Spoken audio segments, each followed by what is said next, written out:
The storm that raged outside Blackwood Manor on that fateful October evening was nothing compared to the tempest brewing within its ancient walls.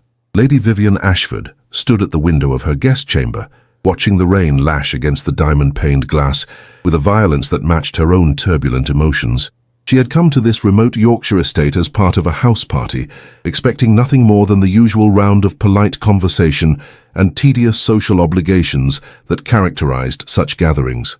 What she had not expected was to find herself trapped for 3 days by the worst storm in living memory, forced into close quarters with the most insufferably arrogant man she had ever encountered, His Grace, the Duke of Blackwood. Adrian Blackwood, the 7th Duke of Blackwood, was everything that Vivian despised about the aristocracy. Wealthy beyond measure, devastatingly handsome, and possessed of a pride that bordered on the pathological, he moved through society as if the world existed solely for his pleasure. At 32, he had never been denied anything he wanted, never been challenged by anyone brave enough to pierce his armor of aristocratic superiority. What the Duke did not know was that Lady Vivian Ashford was about to become the first person in his life to tell him exactly what she thought of him, and she was going to do it in a way that would shatter every convention of proper society and change both their lives forever. Miss Vivian Ashford was the daughter of an earl whose fortune had been lost through poor investments and gambling debts. What she concealed beneath her reputation for sharp wit and independent thinking was a passionate nature that chafed against the constraints of society's expectations and a fierce determination to speak truth regardless of the consequences. Stay with me until pride becomes surrender and arrogance transforms into devotion. The confrontation that would change everything began, ironically enough, with the Duke's attempt to be charitable. Vivian had been in the library that evening, seeking refuge from the oppressive atmosphere of forced gaiety that permeated the drawing room, when Adrian entered with his characteristic air of owning everything he surveyed. "Miss Ashford," he said, his voice carrying the cultured accent that marked him as a product of Eton and Oxford, "I was not aware that anyone else appreciated the solitude of a good library during such festivities." Vivian looked up from the volume of poetry she had been reading, noting the way he seemed to fill the room with his presence, despite its considerable size. "Your Grace, I was under the impression that this was a guest library, available to all members of the house party." "Indeed it is," Adrian replied, moving to the brandy decanter with the easy confidence of a man completely comfortable in his surroundings. "Though I confess I am surprised to find a young lady choosing books over the company of eligible gentlemen in the drawing room." There was something in his tone, a subtle condescension that suggested he found her choice both puzzling and slightly pathetic, that immediately set Vivian's teeth on edge. "Perhaps, Your Grace, some young ladies prefer intellectual stimulation to the prospect of listening to gentlemen discuss their horses, their hunting and their opinions on subjects they know nothing about." Adrian's eyebrows rose at her sharp response. "You seem to have a rather dim view of masculine conversation, Miss Ashford." "I have a dim view of conversation that lacks substance," Vivian corrected, closing her book with more force than necessary. "Though I suppose when one is accustomed to having every word treated as profound wisdom, simply because of one's title, the distinction might be difficult to recognize." The Duke stared at her for a moment, clearly not accustomed to such direct criticism. "Miss Ashford, I believe you may have mistaken me for someone else. I am not in the habit of expecting deference based solely on my rank." Vivian laughed, a sound that held no humor. "Are you not? Then perhaps you could explain why every person in this house party hangs on your every word, laughs at your jokes regardless of their merit, and seeks your approval as if it were the key to salvation itself?" "I cannot control how others choose to behave in my presence," Adrian said stiffly. "No, but you can control how you respond to such behavior, and from what I have observed, Your Grace, you accept adulation as your natural due, offer opinions as if they were divine pronouncements, and treat those around you as if they exist solely for your entertainment." Adrian felt heat rise in his cheeks at her accusations, partly because they stung with unexpected accuracy. "Miss Ashford, you seem to have formed some rather harsh judgments based on very limited observation." "Have I?" Vivian rose from her chair, her green eyes flashing with indignation. "Then perhaps you could explain why during dinner tonight you dismissed Lord Pemberton's concerns about the working conditions in his factories with a wave of your hand, as if the suffering of hundreds of workers was merely an inconvenience to be ignored." "Lord Pemberton's business practices are not my concern." "Exactly," Vivian interrupted, her voice rising with passion. Nothing is your concern except your own comfort and convenience. You live in a world of such privilege that you have forgotten, or perhaps never learned, that your actions and attitudes affect real people with real problems. Adrian set down his brandy glass with carefully controlled precision. Miss Ashford, I believe you are allowing emotion to cloud your judgment. You know nothing about my charitable work, my responsibilities to my tenants, or my efforts to improve conditions on my estates. Do I not? Then perhaps you could explain why the village near your primary estate lacks a proper school, why the workers' cottages are in such disrepair that families are forced to live in conditions that would shame a stable, why your steward has been embezzling funds for years while you remain blissfully ignorant in your London mansion. The accuracy of her accusations hit Adrian like physical blows. How could this woman, this sharp-tongued miss whom he barely knew, be aware of problems on his estate that he had only recently discovered himself? How do you know about these matters? He asked, his voice dangerously quiet.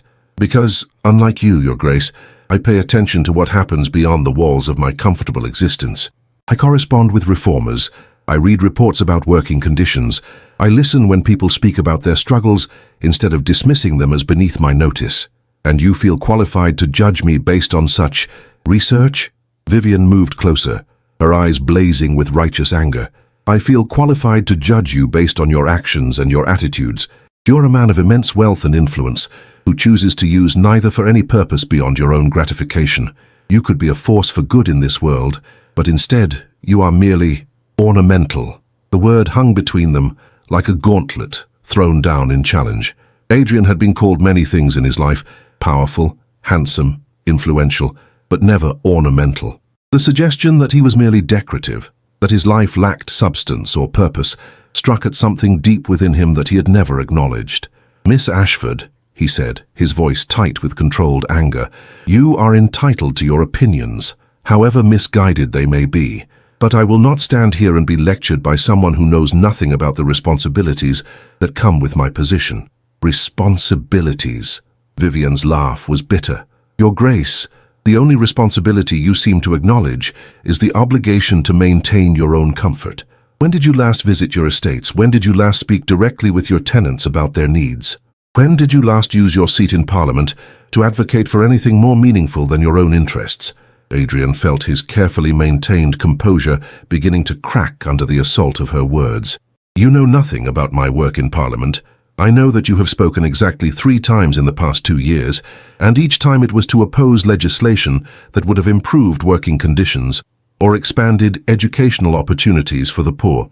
I know that you vote consistently with the interests of your class rather than the needs of your country. I know that you treat your position as a privilege to be enjoyed rather than a trust to be honored. The devastating accuracy of her knowledge left Adrian speechless. This woman had clearly researched his public record with the thoroughness of a political opponent, and her conclusions were as damning as they were accurate. Why? He asked finally. Why have you taken such interest in my shortcomings?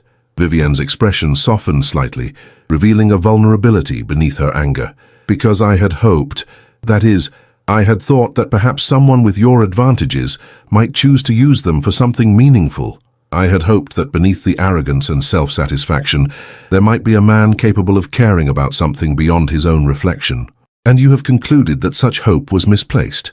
I have concluded that you are exactly what you appear to be, a man so insulated by privilege that you have forgotten what it means to be human. The words hit Adrian with unexpected force, not because they were cruel, but because they contained a grain of truth that he had been avoiding for years. He had become so accustomed to the deference of others, so comfortable in his elevated position, that he had indeed lost touch with the struggles and concerns of ordinary people. Miss Ashford, he said quietly, you paint a rather bleak picture of my character. I paint an accurate picture, Vivian replied, though her voice had lost some of its earlier vehemence. Your Grace, you are not an evil man. You are simply a thoughtless one, and that in many ways is worse. Before Adrian could respond, they were interrupted by the arrival of other guests seeking shelter from the storm's fury. The conversation ended abruptly, but its effects lingered long after Vivian had departed for her chamber. Adrian spent the remainder of the evening in a state of unusual introspection, her words echoing in his mind with uncomfortable persistence. No one had ever spoken to him with such brutal honesty, had ever challenged his assumptions about himself and his place in the world with such devastating effectiveness. As he prepared for bed that night, Adrian found himself thinking not about the business matters that usually occupied his mind, but about the passionate young woman who had dared to tell him truths that no one else had ever been brave enough to voice. Miss Vivian Ashford was unlike any woman he had ever encountered, intelligent, principled, and possessed of a moral courage that both impressed and unsettled him. She had looked past his title and wealth to see the man beneath, and her assessment had been far from flattering, but there had been something else in her words, something that suggested disappointment rather than mere dislike. She had spoken as if she had expected better from him, as if she believed he was capable of being more than what he had become. The thought that this remarkable woman might see potential in him, potential that he had been wasting through selfishness and complacency, was both thrilling and terrifying. For the first time in years, Adrian found himself questioning not just his actions, but his entire approach to life. Meanwhile, in her own chamber, Vivian was experiencing her own form of emotional turmoil. She had not intended to be so harsh in her criticism of the Duke, had not meant to reveal the depth of her disappointment in what he had become. The truth was that she had been watching Adrian Blackwood for months, had been hoping to see some sign that beneath his arrogant exterior lay a man worthy of the power and influence he wielded. Instead, she had found only confirmation of her worst fears about the aristocracy, that privilege bred indifference, that power corrupted even those who might once have possessed noble intentions. But even as she berated herself for caring about the Duke's character, Vivian could not forget the look in his eyes when she had delivered her final judgment. For just a moment, she had seen something that might have been pain, a flicker of recognition that suggested her words had found their mark. Perhaps, she thought as she prepared for bed, there was hope for Adrian Blackwood after all. Perhaps beneath the layers of pride and privilege, there remained a man capable of growth, of change, of becoming something more than merely ornamental. The storm continued to rage outside, trapping them all within the confines of Blackwood Manor for at least another day. Vivian had no way of knowing that her confrontation with the Duke was about to take a turn that would shock them both and change the course of their lives forever. The second day of their confinement dawned grey and forbidding, with the storm showing no signs of abating. Vivian woke with a sense of unease that had nothing to do with the weather and everything to do with the memory of her heated exchange with the Duke the previous evening. She had perhaps been too harsh in her criticism, too quick to judge a man she barely knew based on observation and reputation. Yet even as she considered offering some form of apology, her conscience rebelled against the idea. Everything she had said was true, and if the Duke was offended by honesty, that was his failing, not hers.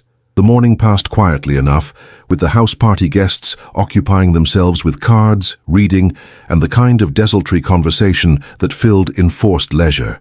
Vivian noticed that the Duke seemed unusually subdued, participating in discussions with less than his usual commanding presence. It was Lady Pemberton who inadvertently set the stage for the confrontation that would change everything. "My dears," she announced during luncheon, "I have just received word that the bridge over Blackwood Creek has been damaged by the storm. We shall all be staying at least another night, possibly two." The news was met with a mixture of resignation and good-natured complaints, but Vivian felt a flutter of anxiety at the prospect of remaining in such close quarters with the Duke for an extended period. Their conversation the previous evening had created a tension between them that seemed to electrify the very air when they were in the same room. That afternoon, seeking solitude, Vivian retreated to her chamber to write letters and attempt to organize her thoughts. She had been at her writing desk for perhaps an hour when she heard raised voices from the room next to hers, voices that she recognized with growing alarm. The Duke's chamber was adjacent to her own, separated only by a thin wall that did little to muffle sound. What she was hearing was clearly an argument between Adrian and another man, though she could not initially identify the second voice. "Your Grace, I must insist that you reconsider," the unknown man was saying. "The workers are becoming increasingly agitated, and if we do not address their concerns soon, Mr. Harrison, I pay you to manage the estate, not to lecture me about worker relations," came Adrian's cold response. "If the men are dissatisfied with their conditions, they are free to seek employment elsewhere."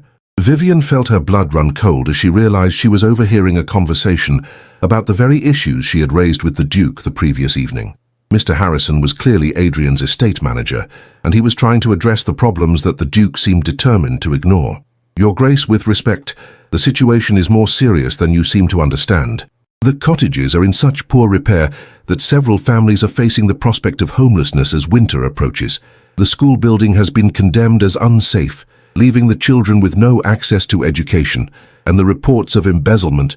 Enough! Adrian's voice cracked like a whip. Mr. Harrison, I did not summon you here to listen to a litany of complaints. I summoned you to discuss the quarterly reports, nothing more. But Your Grace, surely you must see that these issues require immediate attention. The cost of repairs would be minimal compared to your annual income, and the benefits to the community. The benefits to the community are not my primary concern, Adrian interrupted with icy finality. My primary concern is the profitability of the estate and the maintenance of order. If the workers are unhappy, they can find other employment. If the cottages are inadequate, they can find other housing. I am not running a charity, Mr. Harrison. Vivian felt sick as she listened to this callous dismissal of human suffering. Everything she had accused the Duke of the previous evening was being confirmed in the most damning way possible. He was not merely thoughtless or ignorant. He was actively choosing to ignore the welfare of people who depended on him. Your Grace, Mr. Harrison tried one more time, his voice heavy with frustration. I have served your family for 20 years. I knew your father, and I know he would never have— My father is dead, Adrian said with brutal finality. I am the Duke now, and I will manage my estates as I see fit. Mr. Harrison, if you find my methods so objectionable, you are welcome to tender your resignation. There was a long silence followed by the sound of footsteps and a door closing with considerable force. Vivian sat frozen at her writing desk, her hands trembling with rage as she processed what she had just heard. The Duke was not merely indifferent to suffering, he was actively perpetuating it through his refusal to address problems that could be easily solved. His estate manager, clearly a man of conscience, had tried to advocate for the workers and had been dismissed with contempt. Vivian rose from her chair, her mind made up with crystalline clarity. She could not remain silent after what she had just heard. The Duke needed to understand the full implications of his callousness, and she was going to make certain that he did. Without stopping to consider the impropriety of her actions, Vivian marched to her chamber door and flung it open. The hallway was empty, but she could hear movement from the Duke's room. She strode to his door and knocked with enough force to rattle the frame. "Enter," came Adrian's voice, clearly expecting the return of his estate manager. Vivian opened the door and stepped into the Duke's private chamber, her anger giving her courage she had never known she possessed. What she found there stopped her short for just a moment. Adrian was standing near the window, having clearly been in the process of changing his clothes. His shirt was open at the collar, his dark hair disheveled, and there was something in his expression that suggested he was struggling with emotions he did not know how to process. But Vivian's anger quickly overcame any consideration of propriety or the intimate nature of the setting. "Your Grace," she said, her voice shaking with fury, "I could not help but overhear your conversation with Mr. Harrison." Adrian spun around, his eyes widening with shock as he took in her presence in his private chamber. "Miss Ashford, what in God's name are you doing here?" "This is highly improper." "Improper?" Vivian's voice rose with indignation. "Your Grace, what is improper is your callous disregard for the welfare of people who depend on you. What is improper is your refusal to spend a fraction of your vast wealth to provide basic human decency for your workers. What is improper is your treatment of a loyal employee who was trying to advocate for those who have no voice." Adrian stared at her, momentarily speechless. She stood before him in her afternoon dress, her auburn hair slightly disheveled from her agitated state, her green eyes blazing with righteous fury. There was something magnificent about her anger, something that made her more beautiful than any woman he had ever seen. "Miss Ashford, you had no right to eavesdrop on a private conversation. I had no choice but to hear it, given that you were conducting it at sufficient volume to wake the dead," Vivian interrupted, stepping closer to him with each word. "And having heard it, I cannot remain silent while you destroy the lives of innocent people through your selfishness and pride. You know nothing about the complexities of estate management. I know that children are going without education because you cannot be bothered to repair a school building. I know that families are facing homelessness because you consider cottage repairs beneath your notice. I know that you just dismissed a man who has served your family faithfully for 20 years because he had the audacity to suggest that you show some basic human compassion." Adrian felt his own anger rising to match hers. "Miss Ashford, you are out of line. These matters do not concern you. They concern every person with a functioning conscience," Vivian shot back, moving so close to him that he could see the golden flecks in her green eyes, could catch the scent of lavender that clung to her hair. Your Grace, you have the power to change lives, to make a real difference in this world, and instead you choose to hoard your wealth like some miserly dragon while people suffer within sight of your castle walls. I am not obligated to bankrupt myself for the comfort of my tenants. Bankrupt yourself? Vivian's laugh was sharp with disbelief. Your Grace, the cost of repairing those cottages would be less than you spend on wine in a single month. The cost of rebuilding the school would be less than the price of one of your thoroughbred horses. You are not being asked to sacrifice anything meaningful. You are being asked to show basic human decency. Adrian found himself backing toward the window as she advanced on him, her passion and fury creating a force field that seemed to push against his very soul. Miss Ashford, you are overwrought. I am not overwrought, I am appalled. Vivian's voice cracked with emotion. I am appalled that a man with your advantages chooses to use them for nothing but his own gratification. I am appalled that you can sleep peacefully in your silk sheets while children shiver in hovels that you could repair with pocket change. I am appalled that you call yourself a gentleman while behaving like a selfish, spoiled child. That is enough. Adrian's own control finally snapped. Miss Ashford, you will not stand in my private chamber and insult me in such terms. Then give me reason not to. Vivian shot back, her face flushed with passion and anger. Show me that beneath all that pride and arrogance, there is still a man capable of caring about something other than his own comfort. Prove to me that you are more than just a title and a fortune with no soul attached. They stood facing each other in the charged silence that followed her words, both breathing heavily from the intensity of their confrontation. Adrian stared at this remarkable woman who had dared to invade his private space, to challenge his most fundamental assumptions about himself, to demand that he be better than he was. Her hair had come loose from its pins during her impassioned speech, falling in auburn waves around her shoulders. Her dress was slightly disheveled, her cheeks flushed with emotion, her eyes bright with unshed tears of frustration. She was magnificent in her anger, beautiful in her passion, and completely unlike any woman he had ever encountered. Why? He asked quietly, his voice hoarse with emotion. Why do you care what I do with my estates, my money, my life? Vivian felt some of her anger drain away at the genuine bewilderment in his voice. Because I had hoped, I had believed that you might be capable of being the man you should be rather than the man you have chosen to become. And what man should I be? A man who uses his power to protect rather than exploit. A man who sees his wealth as a responsibility rather than a privilege. A man who understands that true nobility comes from service, not from birth. Her voice softened, revealing the vulnerability beneath her anger. A man worthy of the advantages he has been given. Adrian stared at her, feeling something shift deep within his chest.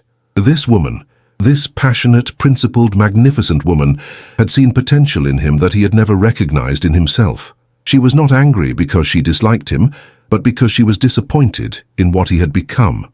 Miss Ashford, he said quietly, that is, perhaps I have not given sufficient consideration to these matters. Perhaps. Vivian's eyes flashed again. Your Grace, there is no perhaps about it.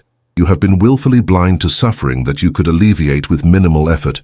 You have chosen comfort over conscience, privilege over principle. And you believe I am capable of change?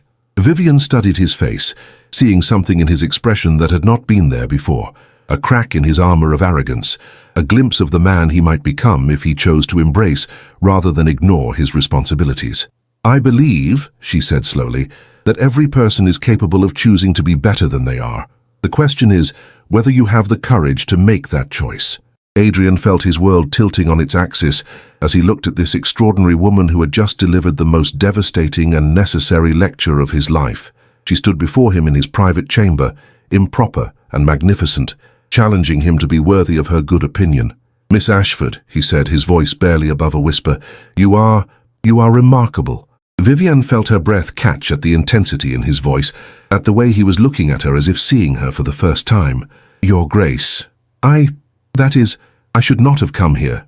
This is most improper. Improper, perhaps, Adrian said, taking a step closer to her, but necessary. Vivian, may I call you Vivian?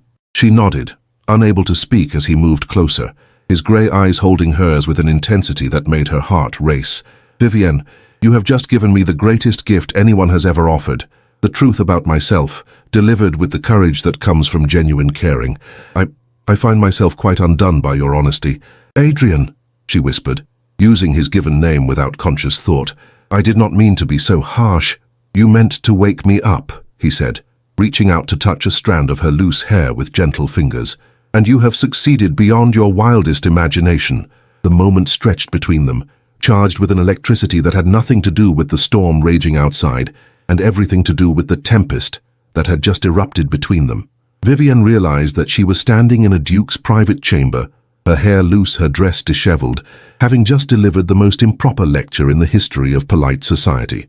And she realized that she did not care about propriety, about scandal, about anything except the way Adrian was looking at her, as if she were the most precious thing he had ever seen. Vivian, he said softly, I believe I am falling in love with you. The confession hung in the air between them like a bridge waiting to be crossed. Vivian felt her heart stop, then race as she processed the magnitude of what he had just said. Adrian, she whispered, you cannot, that is, we barely know each other. I know that you are the bravest, most principled woman I have ever met. I know that you care more about justice than comfort, more about truth than politeness. I know that you have just shown me what I could become if I had the courage to follow your example. But the impropriety of this situation is nothing compared to the impropriety of my previous indifference to suffering, Adrian said firmly. Vivian, you have just changed my life. The least I can do is offer you my heart in return.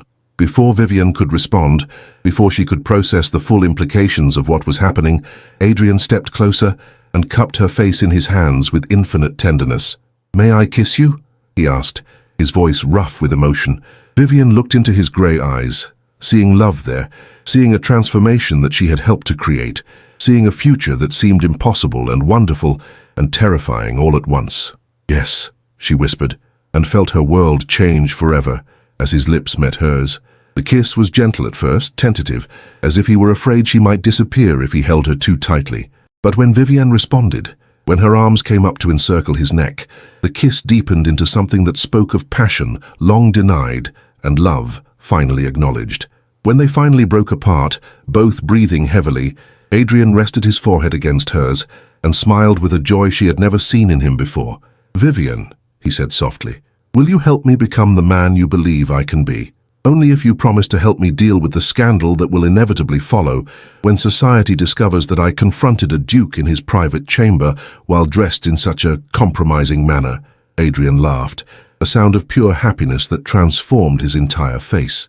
My darling girl, by the time I am finished implementing the changes you have inspired, our unconventional courtship will be the least shocking thing about our story. As they held each other in the intimate confines of his chamber, both understanding that their lives had just taken a dramatic turn that would change everything, Vivian marveled at the power of truth spoken in love. She had confronted the Duke in her disheveled state, her hair loose and her manner entirely improper, intending only to deliver a lecture on moral responsibility. Instead, she had awakened something in both of them that would transform not just their own lives, but the lives of countless others who would benefit from Adrian's newfound commitment to using his power for good. The storm outside was finally beginning to abate, but the storm that had erupted between them was just beginning. A storm of love, passion, and shared purpose that would weather any scandal society might create. The remainder of their confinement at Blackwood Manor passed in a haze of stolen moments and whispered conversations that deepened their connection beyond anything either had thought possible. Adrian threw himself into planning the reforms that Vivian had demanded, with the same intensity he had once devoted to his own pleasure, while Vivian found herself falling more deeply in love with the man he was becoming. The cottage repairs will begin immediately upon our return, Adrian said, as they walked together in the manor's conservatory, the only place where they could speak privately without causing scandal. I have already sent word to Mr. Harrison with my apologies and a substantial increase in his authority to address worker concerns. Vivian felt her heart swell with pride at the transformation she was witnessing. And the school will be rebuilt to accommodate twice the current number of children, with provisions for a lending library and adult education classes in the evenings. Adrian's eyes shone with enthusiasm for his new projects. Vivian, I had no idea how satisfying it could be to use one's resources for meaningful purposes. You are discovering what your father knew, Vivian said softly. That true nobility comes from service, not from privilege. My father, Adrian paused, his expression growing thoughtful. I realize now that I never truly understood what he was trying to teach me. I was so focused on maintaining the dignity of my position that I forgot the responsibilities that came with it. They had reached a secluded alcove filled with exotic plants, and Adrian turned to face her with an expression of such tenderness that Vivian felt her breath catch. "Vivian, I need you to know that what has happened between us, it is not merely gratitude for your guidance or fascination with your unconventional approach. I am genuinely, completely in love with you." "And I with you," Vivian replied, though her voice carried a note of concern. "But, Adrian, we must consider the practical implications of our attachment. The circumstances of our courtship will cause considerable scandal when they become known." Adrian moved closer, taking her hands in his with infinite gentleness. "Let them scandalize, Vivian. You have shown me what love can be. Not just romantic love, but love for one's fellow man, love for justice, love for something greater than oneself. I would rather face a lifetime of social disapproval with you than a lifetime of empty respectability without you. But your position, your responsibilities to your family name, will be better served by a duke who marries for love and lives according to his principles than by one who marries for convenience and lives only for himself." Adrian's voice grew more intense. "Vivian, you have made me want to be worthy of you, worthy of the power I wield, worthy of the life I have been given." Before Vivian could respond, they were interrupted by the approach of Lady Pemberton, whose expression suggested she had been searching for them with some urgency. "Miss Ashford, Your Grace," she said, slightly out of breath, "I have been looking everywhere for you. The roads have finally cleared sufficiently for travel, and several guests are preparing to depart." The news that their enforced intimacy was coming to an end filled both Adrian and Vivian with a mixture of relief and regret. They had grown so close during their confinement that the prospect of returning to the formal constraints of London society seemed almost unbearable. "Lady Pemberton," Adrian said carefully, "I wonder if I might have a word with you privately. There is a matter of some delicacy that I would like to discuss." Vivian felt her pulse quicken, understanding that Adrian was about to take the step that would make their attachment public. "Adrian, perhaps we should wait." "No," he said firmly, his grey eyes holding hers with unwavering determination. "Vivian, I will not return to London and pretend that nothing has changed between us. I will not court you in secret, while society remains ignorant of my intentions." Lady Pemberton looked between them with growing understanding, her eyes widening as she began to comprehend the implications of what she was witnessing. "Your Grace," she said carefully, "am I to understand that you and Miss Ashford have you formed an attachment during your stay here?" "We have formed an attachment that I intend to formalize as soon as possible," Adrian replied without hesitation. "Lady Pemberton, I am asking for your discretion while I make the necessary arrangements, but I want you to know that I consider myself engaged to Miss Ashford in all but the most formal sense." Lady Pemberton's face cycled through surprise, delight, and concern in rapid succession. "Your Grace, while I am thrilled by your happiness, I must point out that such an announcement will cause considerable interest in society." "Because of the difference in our circumstances?" Vivian asked, though she already knew the answer. "Because of the speed with which the attachment has developed and the unconventional nature of your courtship," Lady Pemberton replied diplomatically. "My dears, you must understand that society will speculate about what could have occurred during our confinement to produce such a rapid understanding between you." Adrian's jaw tightened with determination. "Then society will learn that sometimes the most meaningful connections develop quickly, when two people recognize their compatibility. Lady Pemberton, I am not ashamed of my feelings for Miss Ashford, nor am I concerned about the opinions of people who would judge love by conventional timelines. Of course not, Your Grace, but perhaps, might it not be wise to allow some time to pass before making any formal announcements? To allow society to become accustomed to seeing you together before revealing the depth of your attachment?" Vivian felt a chill of apprehension at Lady Pemberton's words. "You believe the scandal would be significant. I believe that any woman who captures the heart of the Duke of Blackwood will face intense scrutiny," Lady Pemberton replied honestly. "And given the unusual circumstances of your courtship, that scrutiny will be particularly intense." Adrian moved protectively closer to Vivian. "Then we will face that scrutiny together. Lady Pemberton, I appreciate your concern, but I will not allow fear of gossip to dictate my choices in matters of the heart." As they prepared to leave Blackwood Manor the following morning, Vivian found herself torn between excitement about her future with Adrian and anxiety about the challenges they would face. Their love had been born in the hothouse atmosphere of enforced intimacy, nurtured by passionate conversations and shared ideals. But would it survive the harsh light of public scrutiny? "Vivienne," Adrian said as he handed her into his carriage for the journey back to London, "I can see the worry in your eyes. Please tell me what troubles you." "I am concerned about the reception we will receive when our attachment becomes known," Vivienne admitted. "Adrian, you are one of England's most eligible bachelors, and I am nobody special. Society will assume that I have somehow trapped you, that our engagement is the result of scandal rather than genuine affection." Adrian settled beside her in the carriage, taking her hand in his with gentle firmness. "Then we will prove them wrong by the strength of our partnership and the sincerity of our commitment to each other. Vivienne, I do not care what society assumes about our courtship. I care only that you are willing to face whatever challenges arise as my wife." "Your wife," Vivienne repeated softly, the words still seeming too wonderful to be real. "Adrian, are you certain? Are you absolutely certain that you want to bind yourself to someone who will always be seen as beneath your station?" "I am certain that I want to bind myself to the woman who had the courage to confront me with my own failures, who challenged me to become better than I was, who showed me what love could be when it was based on mutual respect and shared values." Adrian's voice grew more intense. "Vivienne, you are not beneath my station. You have elevated it by making me worthy of the position I hold." The journey to London passed in a blur of planning and preparation for the announcement that would change both their lives forever. Adrian was determined to propose formally as soon as they reached the city, while Vivienne struggled with a mixture of joy and trepidation about the future they were creating together. But their carefully laid plans were about to be disrupted by forces beyond their control. As their carriage rolled through the gates of London, neither of them could have anticipated the scandal that was already brewing. A scandal that would test their love in ways they had never imagined and force them to fight for their happiness against enemies they had not known they possessed.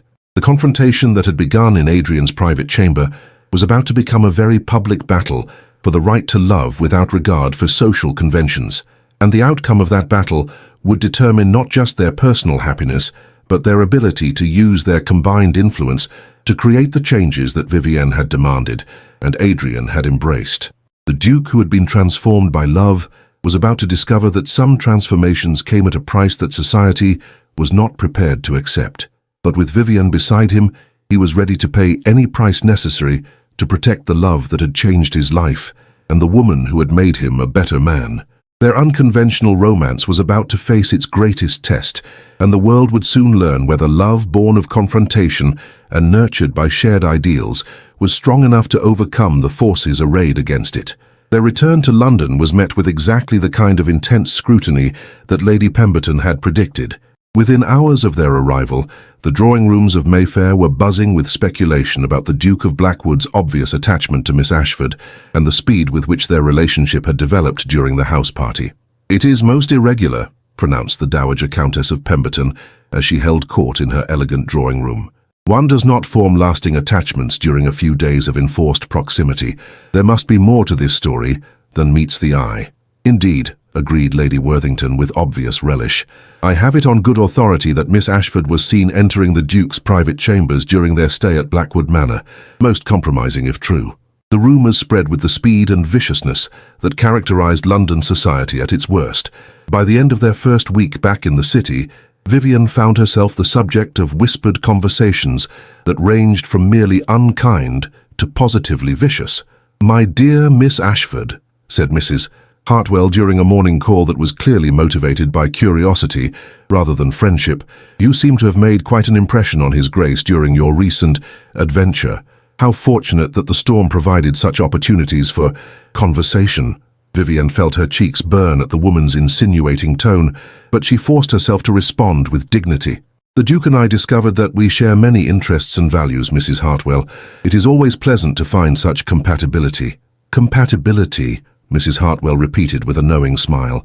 "Yes, I suppose that is one way to describe it, though one does wonder what sort of interests could develop so rapidly under such intimate circumstances." The implication was clear, and Vivienne felt her temper beginning to rise. "Mrs. Hartwell, if you have something specific to say, I would appreciate your speaking plainly, rather than in innuendo."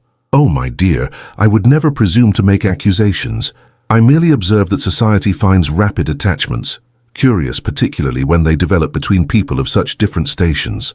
After Mrs. Hartwell's departure, Vivian sat in her modest drawing room, feeling the weight of social disapproval settling around her like a suffocating blanket. She had known that their unconventional courtship would cause talk, but she had not anticipated the viciousness of the speculation, or the way it would make her feel like a pariah in her own social circle. Her brooding was interrupted by the arrival of Adrian himself, whose expression suggested that he had been dealing with his own version of social scrutiny. "Vivian," he said, taking her hands in his with obvious concern, "I can see in your face that you have been subjected to the same unpleasant speculation that has been following me all week." "It is worse than I anticipated," Vivian admitted. "Adrian, they are not just questioning the speed of our attachment, they are implying that something improper occurred during our stay at Blackwood Manor." Adrian's expression darkened with anger. "What sort of implications?" "The sort that suggest our engagement is the result of scandal rather than genuine affection. They believe that I somehow compromised myself in order to force you into offering for me." "That is outrageous," Adrian said fiercely. "Vivian, anyone who knows you would understand that you are incapable of such calculation." "But they do not know me," Vivian pointed out. "To most of society I am simply an unknown woman who has somehow ensnared one of England's most eligible bachelors. They cannot conceive of any explanation other than scandal or manipulation." Adrian began pacing the small room, his agitation evident in every line of his body. "Then we will make them understand. Vivian, I will not allow society's prejudices to destroy our happiness or your reputation. And how do you propose to do that? By making our engagement official immediately, and by demonstrating through our actions that our attachment is based on genuine compatibility and shared values." Adrian stopped pacing and turned to face her with determination. "Vivienne, will you marry me? Not because of scandal or social pressure, but because you love me and want to build a life together." Vivienne felt tears gather in her eyes at the sincerity in his voice. "Adrian, you know that I love you, but are you certain that you want to proceed with a formal engagement when it will only intensify the speculation?" "I am certain that I want to claim you as my own before all the world," Adrian replied without hesitation. "Vivian, I will not allow gossips and scandalmongers to dictate the course of our lives. If they want to speculate about our courtship, let them do so as an engaged couple, rather than as the subjects of unfounded rumors." Before Vivian could respond, they were interrupted by the arrival of Adrian's butler, whose expression suggested urgent news. "Your Grace," he said with obvious reluctance, "Lord Pemberton is here to see you. He says it is a matter of considerable urgency." Adrian and Vivian exchanged glances, both understanding that Lord Pemberton's visit was unlikely to bring good news. "Show him in," Adrian said grimly. Lord Pemberton entered the drawing room with the air of a man bearing unpleasant tidings. His usually jovial demeanor was replaced by an expression of serious concern that immediately put both Adrian and Vivian on guard. "Blackwood," he said without preamble, "we need to talk. Miss Ashford, perhaps you would prefer to—" "Miss Ashford will remain," Adrian said firmly. "Lord Pemberton, anything you have to say to me can be said in front of my future wife." Lord Pemberton's eyebrows rose at the formal acknowledgement of their engagement, but he nodded grimly. "Very well. Blackwood, I am here because certain rumors about your recent house party have reached the ears of people who matter, people who are not content to simply gossip but are prepared to take action." "What sort of action?" Vivian asked, though she dreaded the answer. "The sort that could destroy reputations and ruin lives," Lord Pemberton replied bluntly. "Miss Ashford, there are those in society who believe that your association with His Grace represents a threat to the natural order of things. They see your engagement as evidence that the established social hierarchy is under attack." Adrian felt his blood run cold. "Pemberton, what exactly are you saying?" "I'm saying that certain influential members of society have decided that your engagement cannot be allowed to proceed. They believe that permitting a woman of Miss Ashford's background to become a duchess would set a dangerous precedent." "My background?" Vivian's voice was sharp with indignation. "Lord Pemberton, my father was an earl. I am hardly a serving girl who has risen above her station." "Your father was an earl whose fortune was lost through poor investments," Lord Pemberton replied with uncomfortable honesty. "Miss Ashford, I am not expressing my own opinions, merely reporting what others are saying. There are those who view your family's reduced circumstances as disqualifying you from marriage to a duke." Adrian stood abruptly, his face flushed with anger. That is the most ridiculous thing I have ever heard. Vivian's worth has nothing to do with her family's financial situation. Of course not, Lord Pemberton agreed. But Blackwood, you must understand that there are powerful people who see your choice of bride as a threat to their own positions. If dukes begin marrying for love rather than advantage, if social mobility becomes acceptable among the highest ranks of society, then perhaps society will become more just and equitable, Adrian said coldly. Pemberton, I fail to see why that would be a problem. It would be a problem because it would threaten the established order that has maintained stability for centuries, Lord Pemberton replied. Blackwood, I am not here to debate the merits of social reform. I am here to warn you that there are people prepared to destroy Miss Ashford's reputation in order to prevent your marriage. Vivian felt the blood drain from her face. What sort of destruction? The sort that involves spreading rumors about improper conduct, questioning your moral character, and making it impossible for you to appear in polite society without facing whispers and speculation. Lord Pemberton's expression was grim. Miss Ashford, they will make your life unbearable if you proceed with this engagement. Let them try, Adrian said fiercely. Pemberton, I will not be intimidated by threats from people who are more concerned with maintaining their prejudices than with justice or happiness. Blackwood, you are not thinking clearly. These people have the power to ostracize you both from society, to damage your political career, to make your life extremely difficult. Then we will build a new life, away from people whose approval is not worth having, Adrian replied without hesitation. Pemberton, I appreciate your warning, but it will not change my intentions.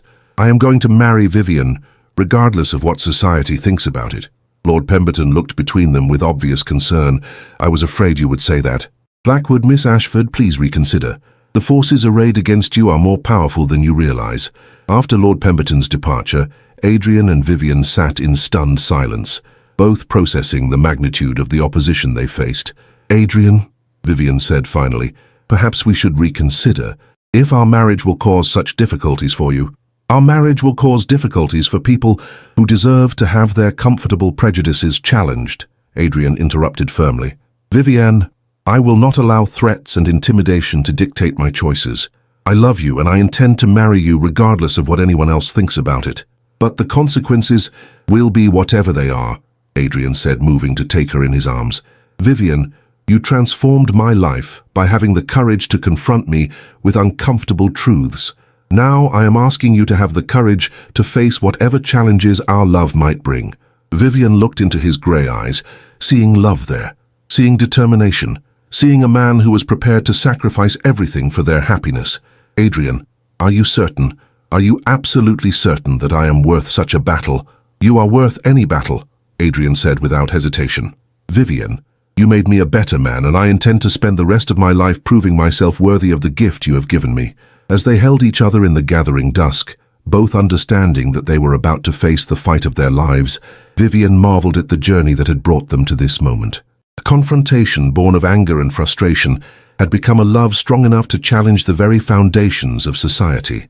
The Duke, who had been transformed by an improper encounter, was about to discover whether love born of truth and nurtured by shared ideals was strong enough to overcome the forces arrayed against it. But with Vivienne in his arms, Adrian was ready to face any challenge, fight any battle, overcome any obstacle that stood between them and their happiness. Their unconventional romance was about to become a very public war, and the outcome would determine not just their personal future, but the future of love itself in a society determined to maintain its rigid hierarchies at any cost. The attack on their reputation came with the swift brutality that characterized London society at its most vicious.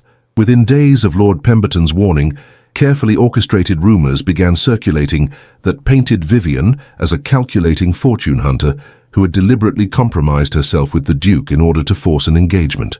"I have it on excellent authority," whispered Lady Worthington at Lady Pemberton's morning salon, "that Miss Ashford was discovered in His Grace's private chambers in a state of considerable undress. Most shocking, if true." The rumour was both devastating and impossible to refute without revealing the true nature of their confrontation. Vivian found herself facing a nightmare scenario where any attempt to defend herself only seemed to confirm the worst interpretations of her behaviour. "Miss Ashford," said Mrs. Hartwell during another pointed social call, "I do hope you understand that society has certain expectations regarding proper behavior between unmarried persons. Perhaps you could enlighten us about the circumstances that led to your understanding with His grace. Vivian felt trapped by the question, knowing that any explanation of her actual confrontation with Adrian would only fuel more speculation. Mrs. Hartwell, the Duke and I discovered that we share many values and interests. Our attachment developed naturally from mutual respect and affection. Naturally, Mrs. Hartwell repeated with obvious skepticism. How convenient that such natural affection should develop so rapidly during a period of enforced intimacy. One might almost think it was orchestrated. The implication that Vivian had deliberately engineered their confinement was so outrageous that she felt her carefully maintained composure begin to crack. Mrs. Hartwell, are you suggesting that I somehow controlled the weather in order to create opportunities for improper behavior? I am suggesting nothing, my dear. I merely observe that some young ladies are remarkably resourceful when it comes to securing advantageous marriages. After Mrs. Hartwell's departure, Vivian found herself pacing her modest drawing room in a state of agitation that bordered on panic. The rumors were becoming more vicious and more specific with each passing day, and she was beginning to understand the full scope of the campaign being waged against her. Her distress was interrupted by the arrival of Adrian, whose expression suggested that he had been dealing with his own version of social persecution. "Vivian," he said, taking her hands in his with obvious concern, "I have just come from White's, where I was subjected to the most insulting suggestions about your character and our engagement. The situation is becoming intolerable." "What sort of suggestions?" Vivian asked, though she dreaded the answer. "The sort that question your motives, your morality, and your fitness to become a duchess," Adrian replied grimly. "Vivian, they are spreading stories that paint you as a scheming adventuress who deliberately compromised herself in order to trap me into marriage. And what did you tell them?" "I told them that anyone who questioned your character would answer to me personally," Adrian said with quiet menace. "But Vivian, I fear that my defense of you is only adding fuel to their speculation. They are now suggesting that you have somehow bewitched me beyond all reason." Vivian sank into the nearest chair, overwhelmed by the magnitude of the forces arrayed against them. "Adrian, perhaps we should consider postponing our engagement until this dies down. If we were to wait—" "We will not wait," Adrian interrupted firmly. "Vivian, I will not allow these people to dictate the timing of our happiness. If anything, their behavior has convinced me that we should marry as soon as possible." "But the scandal will be enormous regardless of when we marry," Adrian pointed out. "Vivian, these people are not going to accept our union whether we marry tomorrow or next year. The only difference is how long we allow them to torment us before we claim our happiness." Before Vivian could respond, they were interrupted by the arrival of Adrian's butler, whose expression suggested news of considerable importance. "Your Grace," he said with obvious reluctance, "you have visitors. Lord Ashford and the Dowager Duchess of Marlborough have arrived and request an immediate audience. They say it is a matter of the utmost urgency." Adrian and Vivian exchanged glances, both understanding that this delegation represented the formal opposition of society's most powerful figures. Lord Ashford was Vivian's own uncle, a man who had shown little interest in her welfare until her engagement to a duke had made her a matter of family concern. The Dowager Duchess of Marlborough was one of society's most influential arbiters of propriety, whose disapproval could destroy reputations with a single cutting remark. "Show them in," Adrian said grimly, moving to stand protectively beside Vivian's chair. The two visitors entered with the air of people conducting an unpleasant but necessary intervention. Lord Ashford, a man in his 60s with the soft features that came from a lifetime of indulgence, looked distinctly uncomfortable with his mission. The Dowager Duchess, by contrast, radiated the kind of aristocratic authority that had been crushing social rebellion for generations. "Vivian," Lord Ashford said without preamble, "we need to discuss this situation you have created with His Grace." "Uncle," Vivian replied with careful formality, "I was not aware that my private affairs were a matter of family concern." "They become a family concern when they threaten to bring scandal upon the Ashford name," Lord Ashford replied stiffly. "Vivian, your behavior during the house party has been the subject of considerable speculation." "Your Grace," the Dowager Duchess interjected, addressing Adrian with the kind of cold authority that had intimidated lesser mortals for decades, "I trust you understand the gravity of the situation you have created. I understand that I have fallen in love with a remarkable woman and intend to marry her," Adrian replied evenly. Your Grace, if that constitutes a situation, it is one I embrace wholeheartedly. Love, the Dowager Duchess repeated with obvious disdain. Your Grace, surely you realize that marriages at your level of society are not matters of personal inclination, but of dynastic responsibility. You have obligations to your family name, your estate, your position in society, all of which will be better served by a wife who challenges me to be worthy of those responsibilities. Adrian said firmly. Your Grace, Miss Ashford has already inspired me to implement reforms on my estates that will benefit hundreds of families. I fail to see how that constitutes a betrayal of my obligations. Reforms inspired by a woman who gained access to your private chambers through means that society finds questionable, Lord Ashford said with obvious distaste. Vivian, you must understand how your behavior appears to those who were not present to witness it. Vivian felt her temper beginning to rise at the implication. Uncle, my behavior was entirely proper, regardless of how it may appear to those determined to think the worst. Was it proper to enter a gentleman's private chambers without a chaperone? The Dowager Duchess asked, with cutting precision. Was it proper to remain there for an extended period while engaging in intimate conversation? Was it proper to allow yourself to be discovered in a state of considerable dishevelment? I was discovered in a state of righteous indignation, Vivian shot back, her carefully maintained composure finally cracking. Your Grace, I entered the Duke's chambers to confront him about his callous treatment of his tenants, not to compromise myself for personal gain. Ah, the Dowager Duchess said with obvious satisfaction. So you admit that you did indeed enter his private chambers. And what, pray tell, gave you the right to confront a duke about his private business? The right that comes from having a functioning conscience, Vivian replied hotly. Your Grace, I could not remain silent while listening to His Grace dismiss the suffering of people who depended on him. And you felt qualified to lecture him on such matters? Lord Ashford asked with obvious incredulity. I felt obligated to speak truth to power, regardless of the personal consequences, Vivian said firmly. Uncle, if that constitutes improper behavior in your estimation, then I am proud to be improper. Adrian watched this exchange with growing admiration for Vivian's courage and growing anger at the way she was being treated by people who should have been supporting her. Your Grace, Lord Ashford, he said with icy formality, I believe you have heard enough to understand the true nature of Miss Ashford's impropriety. She had the courage to confront me with uncomfortable truths about my own failings, and I had the wisdom to listen. If that constitutes scandalous behavior, then society's definition of scandal is in desperate need of revision. Your Grace, the Dowager Duchess said with obvious frustration, surely you can see that Miss Ashford's unconventional approach to social interaction makes her unsuitable to be a duchess. The position requires someone who understands the importance of propriety, discretion, and maintaining appropriate boundaries. The position requires someone with the intelligence to understand complex issues, the courage to speak truth when necessary, and the integrity to use power responsibly, Adrian countered. Miss Ashford possesses all of those qualities in abundance.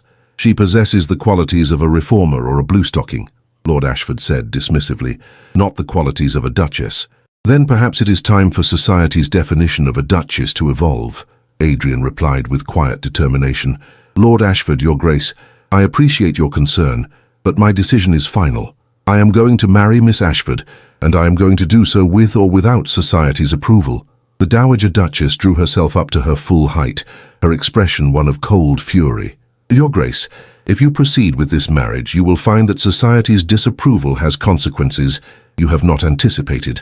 Miss Ashford will be ostracized from polite company, your own social standing will be severely damaged, and your political career will suffer irreparable harm. Then we will build new social connections with people whose approval is worth having, Adrian said without hesitation. Your Grace, I will not be intimidated into abandoning the woman I love by threats of social ostracism. And what of Miss Ashford? Lord Ashford asked, turning to his niece with obvious concern. Vivian, are you prepared to face a lifetime of whispers, snubs, and social isolation? Are you prepared to be forever known as the woman who trapped a duke through improper behavior? Vivienne looked at her uncle, seeing genuine concern beneath his disapproval, understanding that he was trying to protect her from consequences he believed would destroy her happiness. Uncle, she said quietly, I am prepared to face whatever consequences come from choosing love over convention. I would rather be ostracized for following my heart than accepted for betraying it. Even if it means destroying the man you claim to love? the Dowager Duchess asked with cruel precision. Miss Ashford, your marriage to His Grace will damage his reputation, limit his political influence and make him a social pariah. Is your personal happiness worth such a price? The question hit Vivienne like a physical blow, forcing her to confront the possibility that her love for Adrian might indeed prove destructive to everything he had worked to achieve. Your Grace, she said, her voice barely above a whisper, I had not fully considered the extent of the damage our marriage might cause to Adrian's position. Vivienne, Adrian said urgently, moving to kneel beside her chair, do not let them plant doubts about our love. Whatever consequences our marriage might bring, we will face them together. But if I am truly destroying your future, you are creating my future, Adrian interrupted passionately. Vivienne, without you, I was nothing more than an ornamental duke with no purpose beyond my own pleasure. You have given me meaning, direction, the desire to use my position for something worthwhile. How could that be destructive? Because society will never accept it, the Dowager Duchess said with finality. Your Grace, Miss Ashford, you are fighting a battle you cannot win. The established order exists for good reasons, and it will not be overturned by romantic sentiment. Then perhaps it is time for the established order to be challenged, Vivienne said, her voice growing stronger as her resolve returned. Your Grace, Uncle, you speak as if social conventions were divine commandments rather than human constructions that can be changed when they no longer serve justice. Justice? Lord Ashford laughed bitterly. Vivienne, this is not about justice. This is about a young woman who has allowed romantic fantasy to override common sense. This is about a woman who refuses to accept that her worth is determined by her family's financial circumstances rather than her own character, Vivienne replied with growing passion. Uncle, you speak of propriety and social order, but what is proper about a system that values wealth over integrity, birth over merit, convention over love?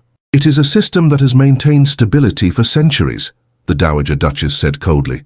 It is a system that has maintained privilege for the few at the expense of justice for the many, Vivienne shot back. Your Grace, if my marriage to Adrian helps to challenge that system, then I consider it a worthy cause regardless of the personal cost. Adrian felt his heart swell with pride as he listened to Vivienne defend not just their love, but the principles that had brought them together. This was the woman who had confronted him in his private chamber, who had demanded that he be better than he was, who had transformed his understanding of what it meant to be truly noble. Your Grace, Lord Ashford, he said, rising to his full height with ducal authority, you have heard Miss Ashford's position, and you have heard mine. We are going to marry. We are going to face whatever consequences that decision brings, and we are going to use our combined influence to work for the kind of changes that this conversation has proven are desperately needed. Then you are both fools, the Dowager Duchess said with cold finality. Your Grace, when this romantic fantasy collapses under the weight of social reality, do not expect sympathy from those who tried to save you from your own folly. After their visitors departed, leaving behind an atmosphere of tension and unresolved conflict, Adrian and Vivienne sat in silence for several minutes, both processing the magnitude of the opposition they faced. Adrian, Vivienne said finally, are we being foolish? Are we allowing romantic sentiment to override practical considerations? We are choosing to fight for something worthwhile, rather than accepting something merely convenient, Adrian replied firmly. Vivienne, those people represent everything that is wrong with our society. The belief that birth matters more than character, that wealth matters more than worth, that convention matters more than justice. But the consequences they threaten are the price of challenging an unjust system, Adrian said, moving to take her hands in his. Vivienne, you once told me that true nobility comes from service, not from birth. If we allow threats and intimidation to prevent our marriage, what kind of service are we providing to those who face similar challenges? Vivienne looked into his grey eyes, seeing love there, seeing determination, seeing a man who had been transformed by their confrontation into someone worthy of the power he wielded. You are right, she said softly. Adrian, if we surrender to their threats, we prove that they are correct, that love and justice are less important than social convention. Exactly, Adrian said, his voice filled with quiet triumph. Vivienne, we are not just fighting for our personal happiness, we are fighting for the principle that worth should be measured by character rather than circumstances. Then we fight, Vivienne said with growing resolve. Adrian, whatever the consequences, whatever the cost, we fight for our love and for the changes it represents. Together, Adrian said, pulling her into his arms. "Vivienne, we face this battle together and we win it together." As they held each other in the gathering dusk, both understanding that they had just committed themselves to a war against the very foundations of their society, Vivienne marveled at the journey that had brought them to this moment. A confrontation born of anger and moral outrage had become a love story that challenged everything their world believed about proper behavior and social hierarchy. The improper encounter that had scandalized society had become the foundation for a partnership that would either transform their world or be destroyed by it. But as Adrian's arms tightened around her, as they planned their strategy for the battles ahead, Vivienne knew that she had chosen correctly. Love born of truth and nurtured by shared principles was worth any fight, any sacrifice, any risk that society might demand. The Duke, who had been transformed by an improper confrontation, was about to discover whether love could indeed conquer all obstacles, even those erected by a society determined to maintain its rigid hierarchies at any cost. Their unconventional romance had become a revolution, and the outcome would determine not just their personal future, but the future of love itself in a world that valued convention over courage, tradition over truth, and privilege over passion. The battle for their happiness had begun, and they would fight it together, armed with nothing but their love and their unshakable belief that some things were worth any price society might demand. 1 year later, the gardens of Blackwood Manor bloomed with unprecedented beauty on the morning of the Duke and Duchess of Blackwood's first wedding anniversary. Vivienne walked among the roses with their infant daughter in her arms, marveling at how completely her life had been transformed by a single moment of moral courage. The year had not been easy. True to their threats, society's elite had initially ostracized the couple, refusing invitations, cutting them at social gatherings and spreading vicious rumors about their marriage. But Adrian and Vivienne had faced each challenge together, their love growing stronger under pressure rather than weaker. "Your Grace?" came a familiar voice, and Vivienne turned to see Mr. Harrison approaching with obvious delight. "I wanted to report on the progress of the new school. The children are thriving, and we have requests from 3 neighboring villages to establish similar institutions." "Wonderful news, Mr. Harrison," Vivienne replied, adjusting little Catherine's blanket against the morning breeze. "And the cottage repairs?" "Completed ahead of schedule and under budget." "Your Grace, the workers are so grateful for the improvements that productivity has increased by nearly 30%. His Grace's reforms have proven profitable as well as humane." It was true. Adrian's transformation from indifferent landlord to progressive reformer had not only improved the lives of his tenants, but had also made his estates more profitable than ever before. Other landowners, initially skeptical of his methods, were beginning to implement similar reforms on their own properties. "Vivienne," Adrian said, joining them in the garden with a letter in his hand and an expression of obvious satisfaction, "I have news that I think will please you."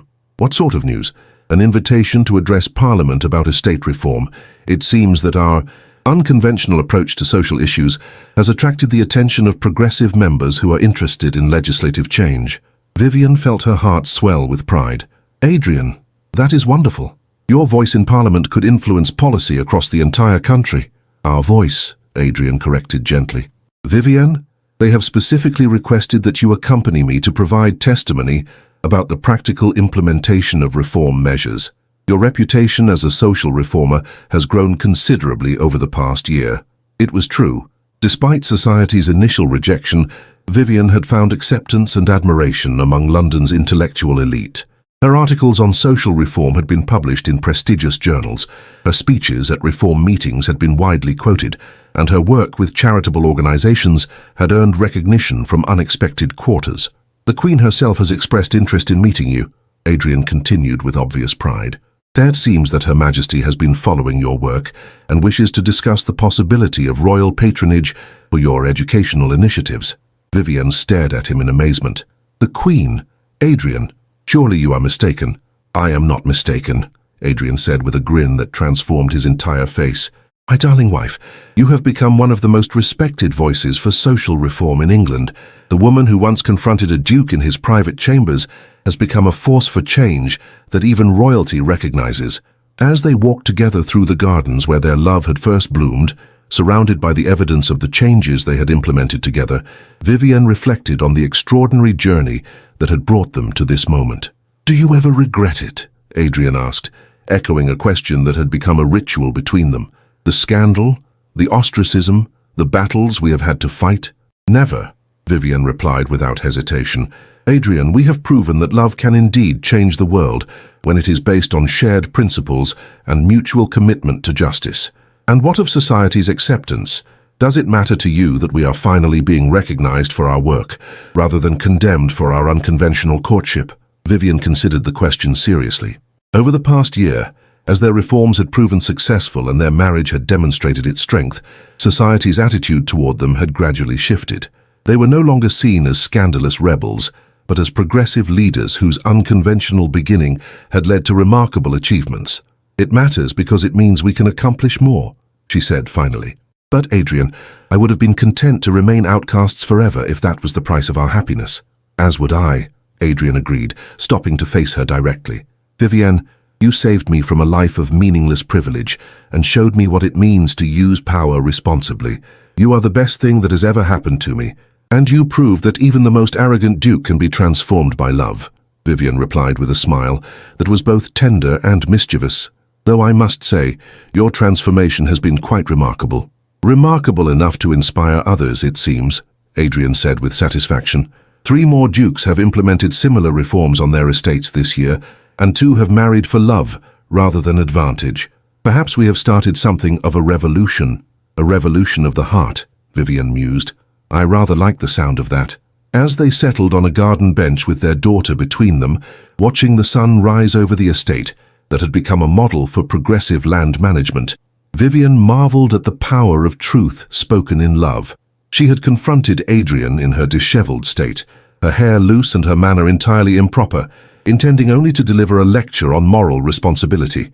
Instead, she had awakened something in both of them that had transformed not just their own lives, but the lives of countless others who had benefited from their commitment to using privilege for good. Adrian, she said softly, do you remember what you said that first day, that you believed you were falling in love with me? I remember, Adrian replied, his grey eyes warm with the memory. Though I must correct myself, I was not falling in love with you. I had already fallen completely and irrevocably the moment you had the courage to tell me truths that no one else dared to speak. And I fell in love with the man you became when you chose to listen rather than dismiss, to change rather than defend, to grow rather than remain static. Then we are both exactly where we belong, Adrian said, pulling her closer to his side. Vivian, our love story may have begun with an improper confrontation, but it has become something beautiful and lasting and transformative. A love story that changed the world, Vivian agreed, or at least our small corner of it. As they sat together in the garden where their love had been tested and proven, surrounded by the evidence of their shared commitment to justice and progress, both understood that they had achieved something remarkable. Their unconventional romance had not only survived society's disapproval, but had flourished under pressure, becoming stronger and more meaningful with each challenge they faced together. The confrontation that had begun in scandal had become a partnership that was changing the very nature of aristocratic responsibility. The improper encounter that had shocked society had become the foundation for a marriage that was inspiring others to choose love over convention, principle over profit, and courage over conformity. Vivian, Adrian said, as their daughter stirred in her arms, what shall we tell Catherine about how her parents met? How do we explain that her mother once confronted her father in his private chambers while dressed in a most improper manner? We tell her the truth, Vivian replied, with a smile that was both proud and mischievous. We tell her that sometimes the most important conversations happen when we forget about propriety and remember about principle. We tell her that love born of truth and courage is stronger than any obstacle society can create. And we tell her that her mother is the bravest, most principled woman in England, who had the courage to confront a duke and the wisdom to transform him into a man worthy of her love. And we tell her that her father proved that even the most arrogant aristocrat can change when he meets the right woman and has the wisdom to listen to what she has to say.